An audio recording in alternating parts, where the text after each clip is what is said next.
जय श्री कृष्ण। नमस्कार दोस्तों, स्वागत है आप सभी का कृष्ण गोपाल यूट्यूब चैनल पर। दोस्तों, आज मैं आपको बैसाख मास में सुनी जाने वाली बैसाख स्नान, ब्राह्मण ब्राह्मणी और 7 कोटों की कहानी सुना रहा हूँ। एक नगर में एक ब्राह्मण और ब्राह्मणी रहते थे।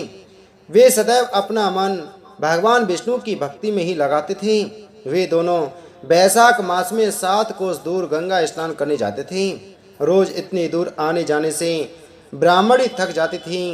एक दिन ब्राह्मणी के मन में विचार आया कि यदि मेरे पुत्र होता तो बहू मेरी मदद कर देती।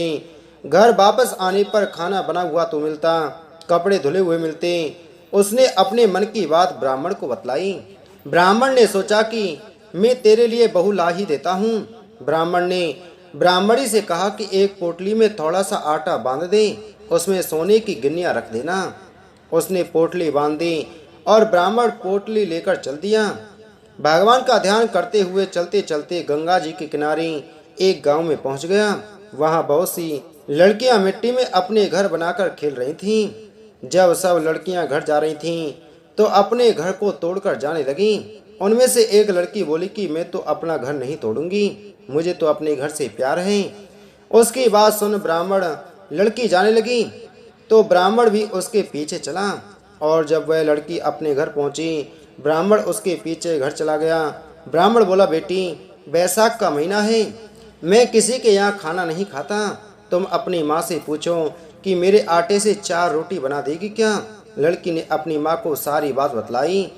तब उसकी माँ कहती है कि ठीक है, जा बेटी, ब्राह्मण से कह दे कि वह अपना आटा दे दे। उसने आटा छाना तो उसमें से सोने के सिक्के निकले। वह सोचती है कि जिसके आटे में सोने के सिक्के हैं वे कितने धनवान होंगे।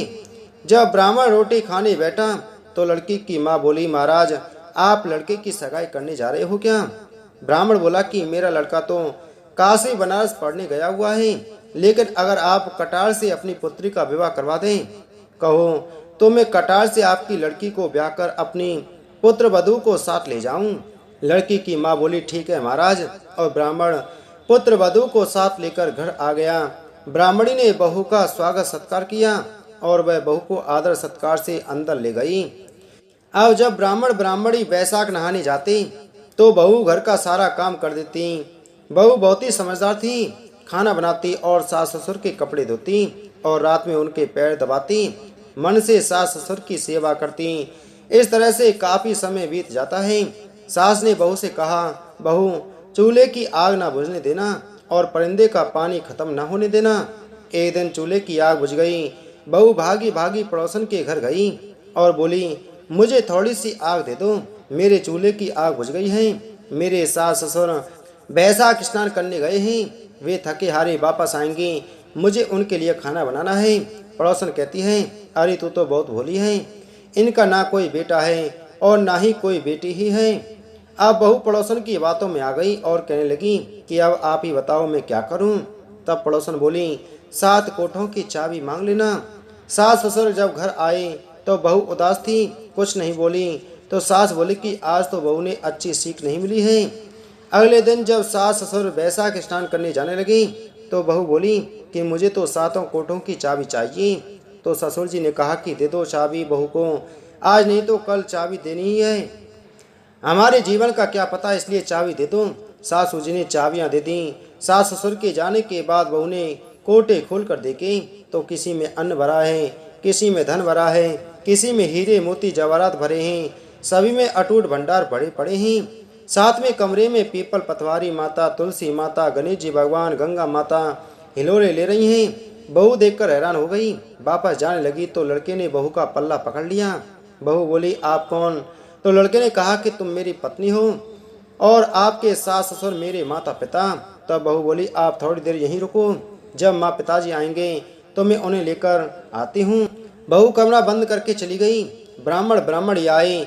बहू को बहुत खुश देखकर सोचा, बहू कोठों का धन देखकर खुश हो गई है। तभी बहू ने दोनों को प्रणाम किया और बिना कुछ बोले हाथ पकड़कर 7वें कोठे में ले गई। सास ससुर देखते ही भगवान के चरणों में साष्टांग प्रणाम करने लगे और उनके पांव पकड़ लिए।